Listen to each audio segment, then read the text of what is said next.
Hey, what's going on, guys? It's time for another Dollar Baby video.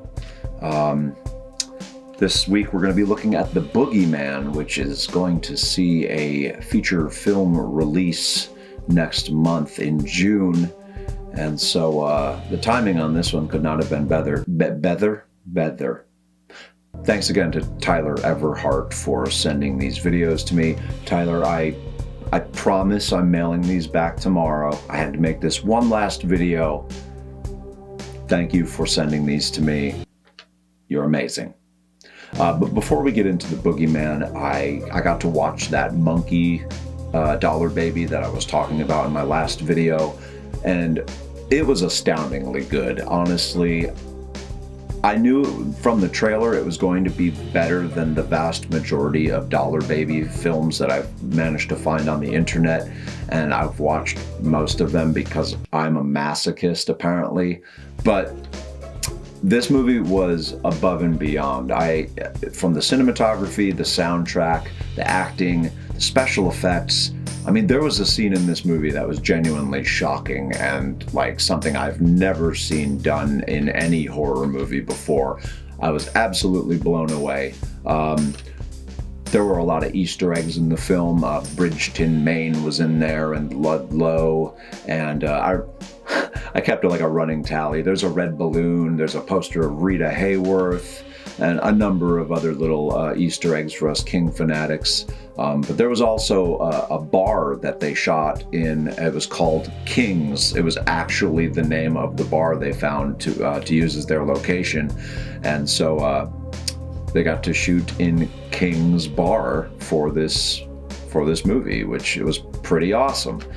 Spencer, the director and writer, actually, when he wrote the screenplay, he set it in the future. So the little kid from the story The Monkey, I think his name is Petey, is an adult now, and they flash back to the story, the short story The Monkey, and then are flashing forward kind of by way of these nightmare sequences that were honestly shocking and really captivating. Spencer did an incredible job with this movie. I was blown away. I asked him again if this was ever potentially going to see the ability to be uploaded to streaming services, and he is not optimistic about that. So I apologize for this horrible tease, knowing that you likely are never going to get to watch this. I mean, I do have the file on my computer, but that would be wrong. I'm not going to upload it to the internet, Spencer. If you're watching this, I really wish I could. It was that good. I was honestly blown away. I had hoped to do a little Q&A time, a little interview with Spencer after the movie, but he was legitimately being mobbed by his adoring public, so there was just no time for that. But Spencer was incredible. He did such an amazing job. This was his first real directorial debut, and he crushed it. I really hope you guys get to see this someday. Maybe some handsome bearded man will send you a Google Drive link. No, I won't. I won't do that, Spencer. I'm sorry. It's very tempting though, because people need to see it, Spencer. Let me send it to them.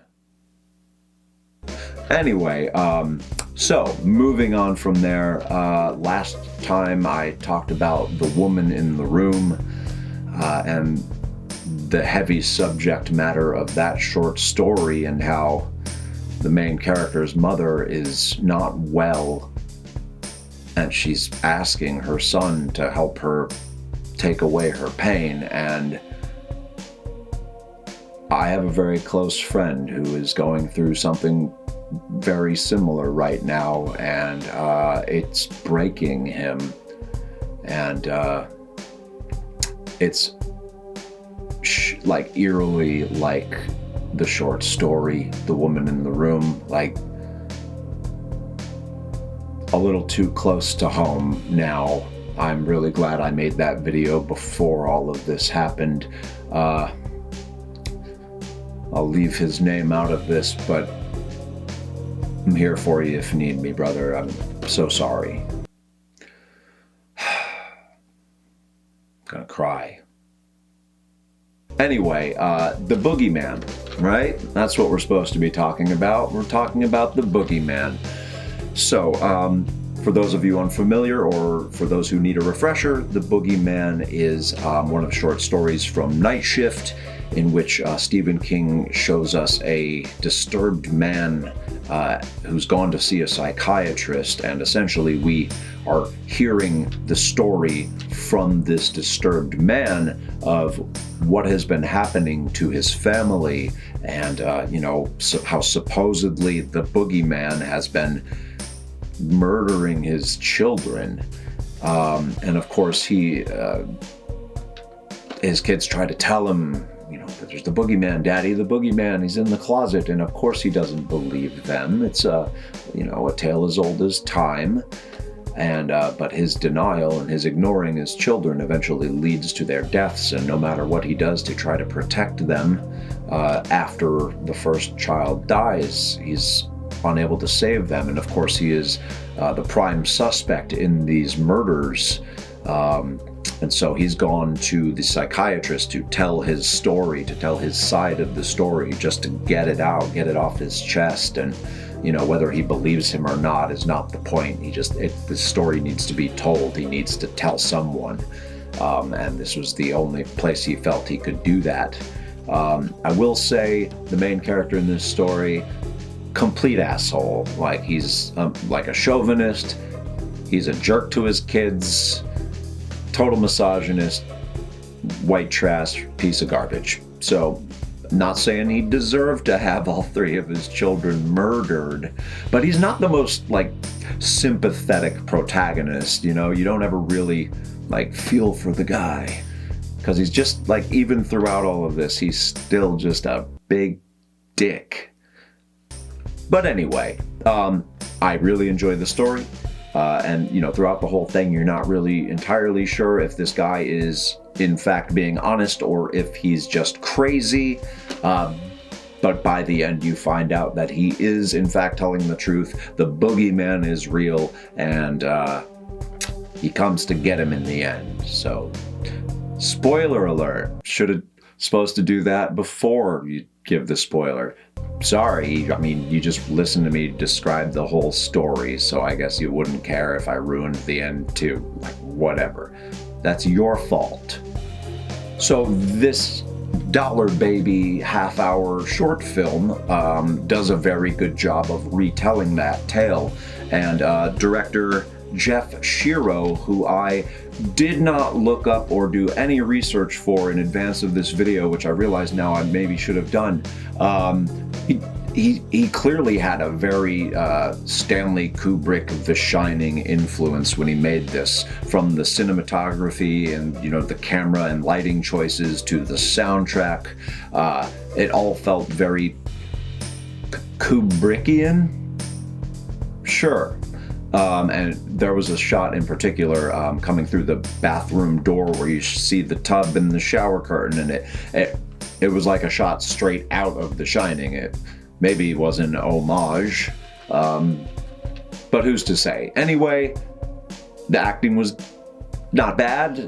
There weren't a whole lot of special effects until the very end, and those were pretty creepy. So, yeah. I think this one's worth a watch. There's a link down below to watch right here on YouTube. Yeah, worth checking out.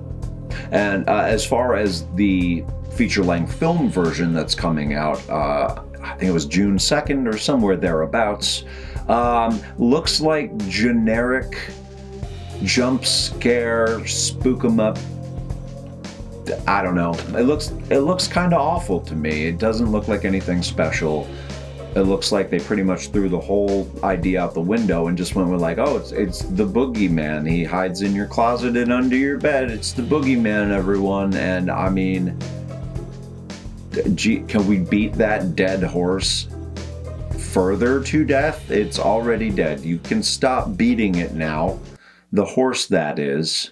Get your mind out of the gutter. But anyway, yeah, I'm not that excited about it. I'll probably wait for it to come out on on streaming services, which probably won't take very long. I don't see it having a big bang up box office, but I don't know. I could be wrong. All the, like, you know, Malevolent, Insidious, Annabelle, the Conjuring universe movies have all done, you know, fairly well. They're low budget films that usually see millions of dollars in return. So best of luck to the Boogeyman. I hope it's better than the trailer looked like it was going to be. I'll be happy if I was wrong in misjudging it. But speaking of horror films that have been out in theaters here, it was brought to my attention a couple days ago that Evil Dead Rise is already available to rent or own on Apple TV. So I bought that and I am super stoked to watch it. The 2013 Evil Dead reboot, I guess you'd call it, that movie is horrific and I love it. The earlier Evil Dead franchise, also fantastic. I only saw the first season of Ash versus the Evil Dead, but I mean, that is in no way relevant to Evil Dead Rise, really, because they're might as well be completely different franchises. But I am super stoked to watch Evil Dead Rise. I've heard nothing but good things about it. The trailers look insane. So yeah, that's what I'm gonna try to do tonight, if I can stay awake. Betcha I can't, though. Gonna try.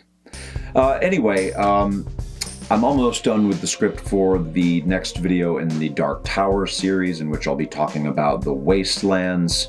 Yeah, that one, that is like the weirdest book in the Dark Tower saga. I'm fairly confident in saying that. If you tried to explain the synopsis of that book to someone who has not read any of the previous books in the series, they would think that you were having some kind of seizure or something. It's ridiculous. Not to say I don't enjoy it. I did. There are some sections of the book I enjoy more than others, but, you know, every time we talk about all the crazy things that Stephen King wrote in his books, everybody's always like, cocaine's a hell of a drug, and oh man, he was so drunk. Nope, not for this one he wasn't. This was after he was on the wagon, so to speak. So I think it's just safe to say that Stephen King's brain is just whacked out. Because, I mean, we're talking cyborg animals. We're talking, oh boy, there's the thing with the demon in the ring, and Susanna Dean has to, you know, it to death. It's crazy. And yeah, well, you know what, let's leave it. I'll be back to that one next time. Should have that one out in a week or two. But thanks everybody for sticking around, for checking out the videos, for allowing me to go off script and go on these unhinged tangents. Thanks again to Tyler Everhart for lending me these. It's going in the mail tomorrow, Tyler. I got the box right here. I promise. I'm so sorry. No one's ever going to mail me anything ever again. It's been like 2 months now. My bad. Okay, goodbye. Be sure to click like and subscribe to the channel for the things that I do here and words that I say all the time that I can't remember now because I'm dumb.